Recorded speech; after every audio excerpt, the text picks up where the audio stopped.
back to the studio, where we just saw the We Heard Hype Train continue piling through enemies and just running over people. That was a very solid match, not only from We Heard side, but also ISN played that really solidly, and they've shown us a really, really good performance so far and given us a few upsets. And I think they're actually gonna do really, really well in the losers bracket. Yeah, I think that's definitely gonna be. I think We Heard's matches are going to get tougher from here. Yeah. They're going to definitely have their toughest match next. They're playing against the winner of Dyslexis We Be Made versus Colbaz inside. Yep. So that's not good for them, but this was a really strong match. They played really well. Like you said, ISN did really well also. They've really just looked very solid in the tournament. I think some small differences here put We Heard ahead. One thing, actually, speaking of it, they might end up against Dyslexis. I know We Heard, they've been streaming a lot of their practices, and they practice against quite a few different people from what I hear, but they're working pretty closely with Exodus from what I hear. So they've actually used some Exodus setups. They've been in kind of close relation and planning with Exodus. So it'd be very interesting for them to come up against those guys. So here's also the thing. They have had, up until this point, a really hard path through this tournament. Their first match was against Footwork. Their second match was against the Cena Thomas. Their third match against ISN, which just came out and were simply like really, really good. Shocked a lot of people and were just performed exceptionally well. So, and now their next match is up against either Colbas or Dyslexis. Yep. So here's the thing, though. As you saw from the setups that they brought, my psychic powers know no bounds.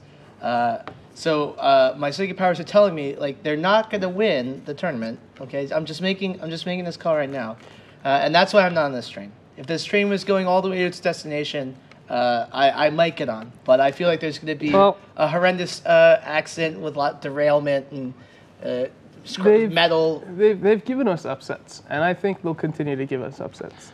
They're kind of the underdog that people count. One thing I think, like, you're wearing a hat with their name on it. They're not the underdog.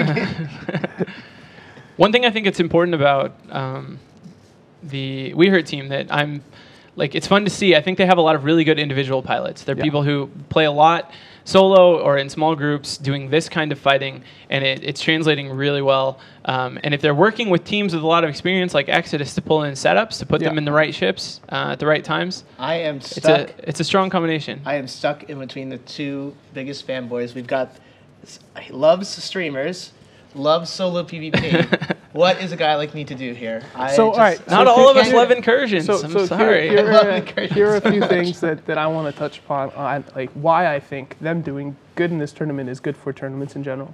They have a bunch of low skill point characters. And they were actually, there were setups that they couldn't run because they just don't have people that have the skill points for it. They have all the way down to like 2 or 3 month old characters. And they're doing really good. He made that up, I think. I think you're just making that up. But keep going. That's fine. I think so. That's a great fact. I might be true facts. I can only fly a frigate. They still have relatively new pilots. It actually is true. You can fly an Inquisitor. You could. Perfectly. Yes. Probably not perfectly. Yeah. But you can fly it well. I mean, you don't have to be. Then they keep stream going. their practices. Yeah. And they some of them, yes, but they create a nice viewing experience and more engagement for players that want to follow the team. And they're also streamers, and the EVE streaming scene hasn't gotten all the love that it really deserves. So I feel like more people you're not a Destiny fan?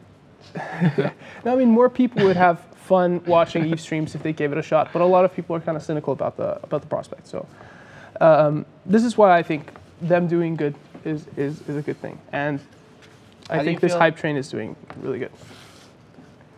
I'm just not a fan of train travel. I'm scared of trains. If it was like it's going to be a hype plane. This train is moving so fast that if they actually win the next match, then it's just going to turn into a hype plane.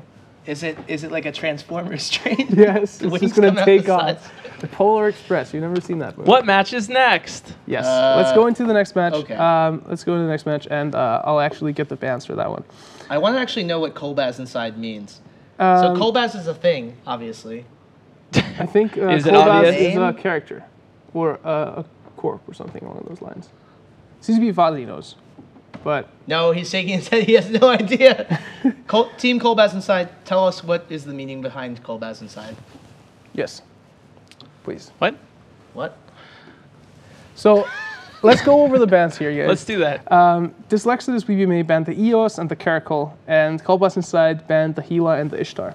So EOS, Caracal, Gila, Ishtar, no Dominic's banned there. It's interesting. Yeah, probably Dominic's is in this match. I mean, the Kolbas Inside bans are obviously, like we were talking about earlier, kiting bans. Yeah. Yeah. So wait, but who had the? So it's 1-2-1. Who had the last one?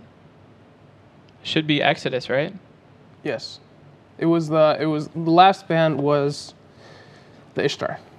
The last ban was the Ishtar. What? It's one, like Dyslexidus has first ban. Yeah. Then Kolbas Inside does. Oh no, last ban is Caracal. I think Okay, I think they've left Domi unbanned, and I think one team is going to bring what they think is the Dominic's counter. Could be. You may be saying that because now after I started talking, I remembered that we were told something about the setup. So maybe you have a little. I actually just remembered that when I saw Ryby shaking his head because he told me what the setup was. But I guarantee you that I had completely forgotten in between then and now. No, but that does make a lot of sense. I mean, I think leaving Domi open, banning the other strong drone kite stuff, definitely dares, It's like teams to bring Domis. Yeah. And then if you have something you think beats Domis, or if you think you're really good with Domis, then that's a perfectly... The Domi showdown. Actually, that's like the worst showdown to have, though. Because there's... I don't think so. That's actually where the meta went at the end of Alliance Tournament last year. Eventually, it got to Cruisers, it got to Ishtars and Navy Vectors and stuff. But there was also teams like Hydra that were completely happy to bring Dominic's, just leave Domis open and fight Dominic's on Dominic's. There was like a stage in the tournament where that was a thing, because you can, of course, do it better than the other team. I mean, if you've practiced it a lot, if you're good at it, you can... But the difference in skill, separating the good from the great is much harder to do in Dominic's than it is in almost any other battleship class. Maybe. Except maybe Armageddon's. Armageddon's are pretty easy to use as well. But I guess we'll find out. I don't think... We're about 6 minutes away from the match, if I'm not mistaken. Oh, okay. Okay. You're making me wait. Quite some time. I can tell my other story about that I heard from the Hydra guys. I like your story. I want to hear more about your... I don't know anything else about it. It was my great-grandfather. That's all I know. He got struck by lightning. That's reason enough alone to not get on trains. People get struck by lightning on them. That's true. Or near trains. He was probably near a train. I don't think he was on it. That'd be weird. You're near lightning a would train strike right the train. if I'm the conductor of the train, that means that you're near a train right now. Luckily, there's more danger. There's one train in all of Iceland. There's one train in all of Iceland, and the track is about 10 feet long. There's no functioning train in Iceland. No. Exactly. I'm the safest person from lightning in the world right now. Thor is from here, so... Yeah, so I'm protected by his might. So, my story, the other thing, this is another, spy... Okay. Story. Apparently, the Godfathers team, which was not called Godfathers, it was called something else. Do you remember? St. Thomas team? No. It was a different team. Look on this sheet and find it while I talk. I forget. The team that's made up of all Godfathers players is... Yeah. Sorry. My bad. Shh. The people who won the last... So they got really mad about spying from a character called Suetonia something. Yes. Which was a Hydra character spying on them as well.